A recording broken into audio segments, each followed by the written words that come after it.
La leyenda de Korra es una obra que supo dar el siguiente paso sin dejar de mirar atrás, sin olvidar a sus personajes y la repercusión que dejaron en el mundo. Entiende que ya ha pasado tiempo y el mundo es distinto. Lo que parecía novedoso y sorprendente se volvió cotidiano. Kimi no Irumachi lo hace a medias. Un problema que tiene es que no puede ver hacia adelante, dando vueltas, regresando a lo conocido de su predecesora. Mismas actitudes, mismas situaciones, hasta que decide usarlo a su favor y recordarnos que quizás sí, retoma temas ya vistos, pero ahora ahonda de diferente manera. En un principio iba a ser un video especial de Halloween,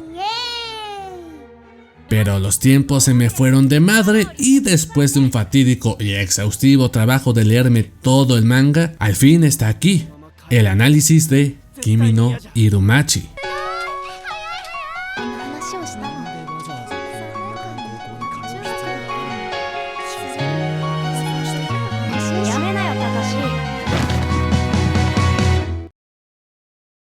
Kouji habría hecho Suzuka, la obra con la que marcaría un estilo y demostraría de lo que era capaz. Ahora con Kimi no Irumachi va más allá y vemos una clara evolución en todo. Quiero aclarar que no abarcaré toda la obra como lo hice con el anterior análisis de Kouji, porque aunque me parezca mejor, no tengo esa conexión o ese clic que sentí con Suzuka. También sentiría que sería redundante y tampoco quiero que este video dure media hora. Al poco tiempo de terminar su primera gran obra, escribiría Love Letter, una historia corta ambientada en la Segunda Guerra Mundial, saliendo un poco de lo que lo caracterizaba, que era el deporte y la vida estudiantil, enfocándose en la relación de sus personajes, su romance. También escribió Azusa, una historia corta donde el protagonista cometería un malentendido al darle una carta de amor a Azusa en vez de a su waifu. Obviamente, el prota se enamoraría de Azusa y arreglaría las cosas. Cada una de estas historias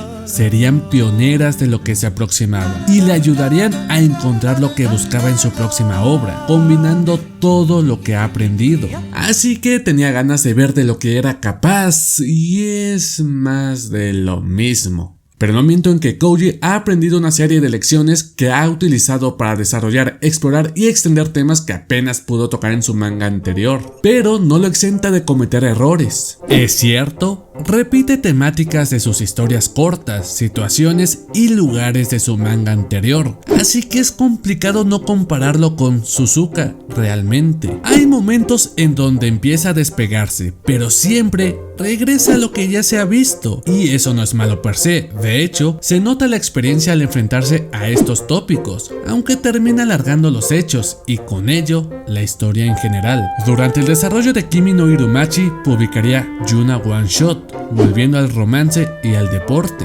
pero cambiando las características de sus personajes, jugando con el prejuicio y lo que se espera de la protagonista, siendo más atrevida, pero sin dejar de tener sus sentimientos tapatíos, y con un protagonista más cutre y fastidioso, pero capaz de ver sus errores. Estas características también las llevaría a su manga, siendo fácilmente reconocibles. Antes de entrar de lleno, quiero tocar dos topics importantes: el anime y el manga. Toda la trama empieza en Hiroshima, donde veremos la historia de Haruto Kirishima y Yuzuki Eva, que ha llegado desde Tokio para asistir a la escuela secundaria. La familia de Haruto acoge a Yuzuki para que viva con ellos, siendo Haruto el único que se opone. Ahora tiene que evitar cualquier malentendido de que son una pareja, ya que Haruto le flipa a Nanami Kanzaki, su compañera de clase y quizá la verdadera waifu. Haruto y Yuzuki irán descubriendo uno del otro junto a sus amiguitos. Esa sinopsis solo abarcaría la primera parte, el arco de Hiroshima, porque luego la cosa se complica. Pero vayamos por partes, muchas partes. De aquí tuvo dos adaptaciones: Kimi no Irumachi Tashogare Koushaten, hecha por Tatsunoko Production, adaptando lo que sería el final de Hiroshima y el inicio del arco de Tokio. Tiempo después tendría una serie producida por Gonzo, que adapta la llegada de Haruto a Tokio en busca de Yuzuki y su repentina desaparición, buscando respuestas. Aquí hay que entender no una, sino varias cosas. Al ser dos adaptaciones hechas por diferentes estudios, se sienten completamente diferentes, eso sin contar de que se saltan gran parte del conjunto de la historia. Ambas intentan dar un resumen con sus respectivos tiempos, pero aún así no termina de explicarse en su totalidad, sin contar el apartado artístico y el cambio monstruoso en la narrativa y diseños. Aparte de que si los ves seguidos, no llegas a entender a la perfección qué va primero o en qué momento ha sucedido tal cosa, y muchos personajes pasan a ser nada, siendo importantes pilares en el manga. Kanzaki es uno de los personajes más interesantes, importantes a nivel historia y vida de Haruto, pero en el anime apenas si se ve. En la adaptación de Tatsunoko Production, aunque sí le dan su tiempo, no captan bien su aura, la personalidad y lo que la hace especial. Aún así, esta adaptación intenta calcar lo mejor que puede la intención del autor, pero falta algo. Mientras que la adaptación de Gonzo mata con toda la carisma de la obra original y le da una seriedad que no debería de tener. Claro que el manga la tiene, pero sabe cuándo ser serio y cuándo meter el chiste de las pollas de por medio. Tiene ritmo. El anime se siente cargado y tenso en todo momento. Eso sí, los momentos importantes quedan perfectos, pero es que es así todo el tiempo, así que le quitan el peso que deberían de tener. Pueden decir que Suzuka no tenía la mejor animación del mundo, que no es nada espectacular, que no respeta al 100% el material original, pero sí que sabe captar la esencia de Koji, el carisma de sus personajes, y si quieres dar el salto del anime al manga, es mucho más asequible. Dicho todo esto, leeros el manga. Kimi no Irumachi vendría siendo algo como el pueblo donde estás, y pareciera que la obra giraría en torno a la distancia y que los sucesos se enfocarían en torno a este tema, pero no es así. Makoto Shinkai es un director que me gusta, y aunque sus últimas películas han dado un giro completo a lo que venía haciendo, siempre toca un tema en sus obras: la distancia. 5 centímetros por segundo lo afronta de manera increíble, aparte de que es muy bonita visualmente. Explora el dolor, el daño del paso del tiempo. La distancia es un protagonista invisible que está presente aún después, dejando cicatrices. Kimi no Irumachi te lo embellece. La distancia no es ni siquiera un problema real, sino una molestia, que solo sirve para abrir un arco, explorar otras ciudades y darle más dramatismo a los hechos. Al principio me iba a quejar de esto, pero es una obra que va de la vida, y Koji es muy bueno retratando eso, o al menos intenta dejar algo de su visión de la vida en los mangas que escribe. También deja una parte de él, sus gustos, pasiones, y me atrevo a decir que hasta sus propias experiencias en ciertos ámbitos. Tengo entendido que quería hacer una obra donde se desarrollara en su lugar de nacimiento, Hiroshima. En Suzuka, Hiroshima es el lugar de nacimiento de Yamato, pero solo se menciona como cualquier lugar donde no hay mucho que contar. Después serviría como un bonito recuerdo de un sitio puntual para sus protagonistas, y no pasa de eso. Que sí, vale, Suzuka conoce a la familia de Yamato. ¿Y qué más? Pero esta vez, Hiroshima es un lugar importante, conocemos del lugar, lo importante que es para sus personajes, y podemos crear una conexión, ver sus historias. Hiroshima se siente como un lugar vivo. Ahora es un entorno donde sus personajes interactúan. Los flashbacks o recuerdos tienen hasta mayor peso, porque lo hemos vivido junto con sus personajes. En Suzuka, los sitios se empequeñecen. Tokio se vuelve repetitivo y monótono, aunque trata de explorar más, pero siempre terminamos en los mismos lugares. Kimi no Irumachi hace que los lugares sean especiales y se sientan como tal. Hasta le dedica paneles para que recordemos los momentos que han vivido sus protagonistas, ver los cambios que han sufrido y crear un momento de nostalgia, no solo para sus personajes, sino también para el espectador, porque son lugares que ya no volveremos a ver. Koji también te pone lugares de Suzuka, no solo para dar el fanservice, sino para que estos nuevos individuos le den un nuevo significado, sin perder la importancia que le dieron sus anteriores protagonistas. Hay madurez al afrontar temas más cotidianos, el tener que crecer, madurar, tomar decisiones y cómo estas se vuelven más complicadas con el tiempo, que ya no sirve actuar sin pensar, y el hacerlo tiene consecuencias a pesar de que sean buenas acciones. Pero no nos olvidemos de los fans. Recurre a tocar el típico chiste de pollas y manosear pechugas, y en más de una ocasión veremos a los personajes femeninos desnudas o en una situación candente. La mirada erótica, el toque porno y la sexualización están presentes en sus personajes, algo que poco a poco se ha ido sumergiendo en sus obras. A primeras parece fanservice, haciéndonos cuestionar si lo que estamos viendo es un anime erótico o de romance. Sin embargo, luego lo utiliza a su favor para crear momentos únicos, donde no importa si su heroína está desnuda porque lo que siente es mucho peor que la vergüenza. En Suzuka hacía esto con Sakurai, en un momento en particular, donde no importa su físico, sino lo que siente. Después el momentazo de Yui, que es la polla, y que ya hablé de ello en el análisis de Suzuka, así que ir a verlo. En Kimi no Irumachi decide cambiar la fórmula. Rin es súper sexualizada, pero no es más que una fachada que usa para ocultar lo que realmente siente, aparte de usarlo para hacer cuestionar a Haruto. Akari también lo hace. No es solo por su personalidad, sino también una forma de enfrentar sus sentimientos llegados a un punto. La primera vez de Haruto y Yuzuki es un momento de ellos, es bonito, pero después se vuelve algo cotidiano, empezando con lo mitiquísimo de lo que es la primera vez, la tensión, el miedo, hasta hacerlo algo normal, y lo empieza a tomar con comedia. También hay cambios en la forma de contar la historia, y le da importancia a sus otros personajes. Los sitios ahora no son solo un fondo bonito. Koji repite el tema del fracaso y esfuerzo, que en Suzuka servía como motivación. Pero en Kimi no Irumachi es más como un fallo, pero eso también lo tenía Suzuka. Pensándolo bien, hacen lo mismo. En Suzuka va más orientado a sus aficiones y gustos, repercutiendo a largo plazo o haciendo que sus personajes se desvíen casi por completo en sus objetivos. Kimi no Irumachi decide enfocarse en sus vidas. La obra dura años. Esto es importante porque la forma de actuar que tienen sus personajes al inicio cambia, sutil, pero lo hacen. Es un manga que habla de crecer, de las relaciones, las amistades, las personas que conocemos en el camino, que nos ayudan a crecer como personas, las vueltas que da la vida, el tomar decisiones y ser responsables de esas decisiones y afrontarlas, el buscar qué hacer de tu vida y cómo nada está definido realmente. Todo esto lo canaliza a través de sus personajes. Akari toca el tema de aferrarse al pasado y enfrentarse a los cambios. Takashi va dirigido a la madurez, aunque al inicio se toma muy pero muy poco. Es un personaje que tiene mayor peso al final de la obra, donde se ve claramente el cambio. Yuzuki y Rin están más enfocados al tema de la familia,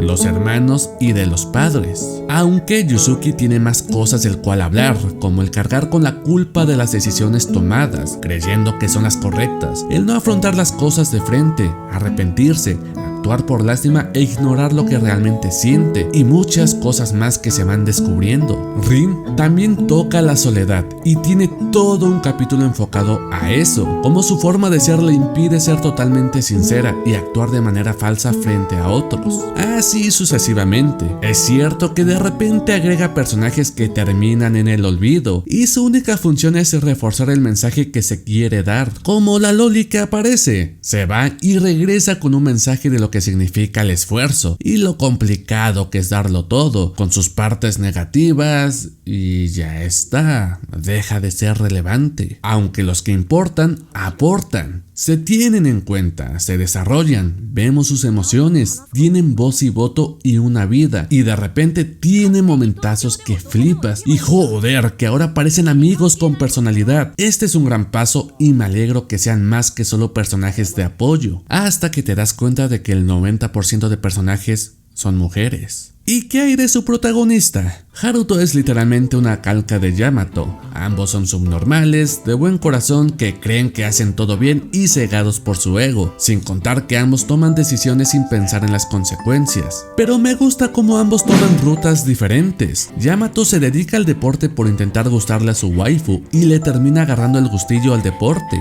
Haruto tiene que dar muchas más vueltas, encontrándose con el dilema de qué es lo que realmente quiere, y aquello que piensa que podría ser su trabajo soñado lo descarta porque no tiene la suficiente confianza. Yamato ya tenía claro su pasión y objetivo, pero Haruto no, y se abre todo un arco argumental sobre la búsqueda de lo que quiere hacer y la presión de ver cómo los demás en su entorno lo están consiguiendo y él no, haciéndolo tomar una decisión precipitada que le termina pasando factura. Suzuka tenía sus dosis de conflictos amorosos, desencadenando más problemas, pero estos conflictos eran producidos por sus acciones y decisiones. Suzuka, hablamos del personaje, era claramente un ejemplo de esto, ya que a diferencia de Yamato, que actuaba sin pensar, Suzuka tenía la presión de su entorno. En Kimi no Irumachi, la mayoría de situaciones empiezan porque le sale del nabo, llegando a ser surrealista, hasta sentirse forzado, aunque lo terminaría usando más como una forma de escape, pero solo para un personaje, Yusuke Eva, ya que los demás, pues bueno, actúan porque el subdrama lo requiere. Yusuke es un personaje complicado, que de primeras parece ser el típico personaje Moe, pero conforme avanza es increíble. Pero es que ya desde el inicio tiene su chicha.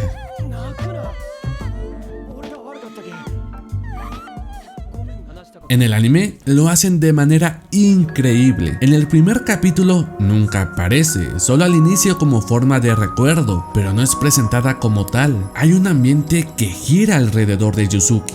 Se crea un ambiente de misterio y desde ahí sabemos que es un personaje importante. Pero, ¿qué hay en el manga? Normalmente cuando ves un anime manga, sabes quién es la jovenzuela que se va a quedar con el prota desde el segundo 1. El problema no es ese. El problema es que la segundona no tiene ningún tipo de posibilidad, por más que se esfuerce, y siendo sinceros, ya está quemadísimo y por alguna razón lo siguen haciendo. Kouji es consciente de esto. En Suzuka teníamos a Sakurai, que logra salir con el prota y vemos cómo las cosas simplemente no funcionaron, pero tiene su toque y deja huella en la vida de Yamato. Sin embargo, no tiene protagonismo realmente. Todo se lo lleva a Suzuka. Sakurai pasa a ser una víctima que está en medio. Ahora las cosas cambian. Yusuke pasa a ser la segundona y el protagonismo se lo lleva Nanami Kanzaki. Haruto le flipa a Kanzaki, y en una obra cualquiera, Haruto estaría detrás de Yusuke intentando enamorarla, pero no es así. Yusuke es quien le toca intentar enamorar a Haruto, y es ella quien le toca sufrir. A partir de aquí, empieza a jugar con los clichés y giros argumentales que son muy divertidos e interesantes de ver, a tal punto donde Haruto pasa a ser el secundario y Kanzaki la protagonista, viendo su punto de vista, sentimientos y momentazos que flipas, repercutiendo en una decisión importante en la historia. Esto es algo que repite con todas sus heroínas, las explora, les da su oportunidad y aunque hayan pasado a ser la rechazada en turno, la sigue desarrollando y dándole su historia. Tampoco es que repita lo mismo, la historia de Nanami no es para nada ni mucho menos que la historia de Asuka, donde aquí Asuka pasa a ser la novia de Haruto, pero es una relación que parece perfecta, pero algo huele mal, pero no sabemos qué, y durante su desarrollo no aparece Yusuke hasta que las cosas se ponen feas. Aquí Rin tiene mucha más repercusión, es la conciencia de Haruto, es una hija de puta por donde la veas, pero es increíble cómo hace dudar a Haruto de sus decisiones, hacerlo dar vueltas en sus pensamientos. Yusuke no queda de fondo, descubrimos más de ella y conforme más vamos viendo, descubrimos que sí, es imbécil, pero tiene sus problemas, razones por las cuales le flipa el prota y encontramos la razón por la que está en Hiroshima y más, mucho, pero mucho más. En este punto explora la parte de la familia y comentarlo sería exactamente o casi exactamente lo mismo que dije en Suzuka. La diferencia es que ahora amplía el panorama. Vemos lo difícil que es comunicarse con los hijos, dejarlos tomar sus decisiones y dejarlos ir, las consecuencias de hacer cosas creyendo que son lo mejor para ellos. Es muchísimo mejor que en Suzuka, pero el mensaje termina siendo lo mismo. Ahora toca hablar de uno de sus temas donde mejor vemos su crecimiento como mangaka, la muerte. En Suzuka teníamos al primer amor de la protagonista, pero solo se quedaba en recuerdos. Retomo lo que dije en el análisis, no es más que una idealización donde difícilmente podemos conectar con el personaje siendo espectador. En Love Letter vemos cómo el juzgando se va a la guerra a morir, pero nos deja en claro el amor que siente por la waifu. Lo vamos conociendo, tiene algo que ofrecernos. y aún así no me lo termino de comer por completo. Tiene una relación distante y poco creíble, muy idealizada. Quizá la duración de la obra impidió desarrollar más esto, pero se siente forzada. Aún así, el mensaje está ahí. Como sabéis, Koji lleva trabajando este tema desde su primer one shot y cada vez da un paso hacia adelante. Me gusta el rumbo que lleva. De momento habíamos visto cómo solo un personaje sufría la pérdida de alguien, pero ahora no. Ahora son varios, lo que crea un peso más sobre aquel que ya no está, una importancia y por ende una conexión. Para lograr esto, primero debes mostrarlo y dotarlo de carisma, y Kyosuke lo logra. Si fuera poco, es el pretendiente de Yuzuki y tiene una enfermedad terminal. Kyosuke no solo es un personaje molador sin más, es importante para los protas, en el caso de Eva como un apoyo emocional durante su estancia en Tokio antes de ir a vivir a Hiroshima. Para Haruto es un muy buen amigo. Vamos viendo más y más el personaje hasta conocerlo, ver sus sueños, su personalidad, objetivos. Queremos ver qué sucederá con él y sirve como conector para que otros personajes se integren a la vida de Haruto. Es que está muy bien. De aquí viene un enredo de emociones y sentimientos de sus protagonistas, viendo facetas diferentes, decisiones que serán relevantes a futuro, y toda la historia de Kyosuke no es perfecta, pero sí que logra lo suyo. La escena del funeral es increíble y es el único momento en el que el anime lo hace de manera perfecta. Se siente el ambiente como que algo no cuadra, una falsa tranquilidad es llevada perfectamente. Es un momento triste para todos y no es un fin, sino un inicio. Literalmente la obra todavía tiene mucho, pero mucho por delante. Pero Kyosuke sigue estando presente y sigue siendo relevante hasta el final. Es alguien que se volvió un pilar importante para todos aquellos que lo conocieron. Kimi no Irumachi no es la obra con la que mejor he conectado y llegó un punto donde me sentía obligado a terminarlo. Hasta su final se siente como si faltara contar algo más y de repente da un salto y te explica todo de una manera rápida. Me gusta el rumbo que empezó a tomar. Es una secuela espiritual de su primer manga y se nota bastante que tenía más cosas que decir y que no pudo expresar en Suzuka. Ahora toca ir a lo que quizás sería su clímax, donde llevaría todo a un nuevo nivel. Fuka. Hasta aquí el análisis de Kimi no Irumachi. Acabo de regresar al cine para ver la peli de Takagi-san. Bastante decepcionado, no te voy a mentir. Aún así estuvo guay. Me faltaron muchas cosas que analizar. Me faltó hablar de los hermanos de Yuzuki y de Haruto y un par de cositas más. Pero eso ya las tocaré en el video de Fuka. Así que eso, hace que esperar otros 6 meses. Con suerte a que salga. Nada, creo que ha sido un video bastante complicado de hacer. Tuve que formatear la PC de por medio, tuve que limpiar todo este desmauser. Fue horrible, ha sido pesado la verdad hacer este video. Sin contar que el manga me tomó muchísimo en leerlo. También te digo, es estúpidamente largo. Y nada, ahora toca, no sé qué voy a analizar, la verdad. Posiblemente se venga un video de Navidad o algo así, un poco más. Espero les haya gustado, no tengo nada más que decir. Pasarla bien y que, no sé, tengáis buen día o buena noche, no sé. Hasta luego, bro.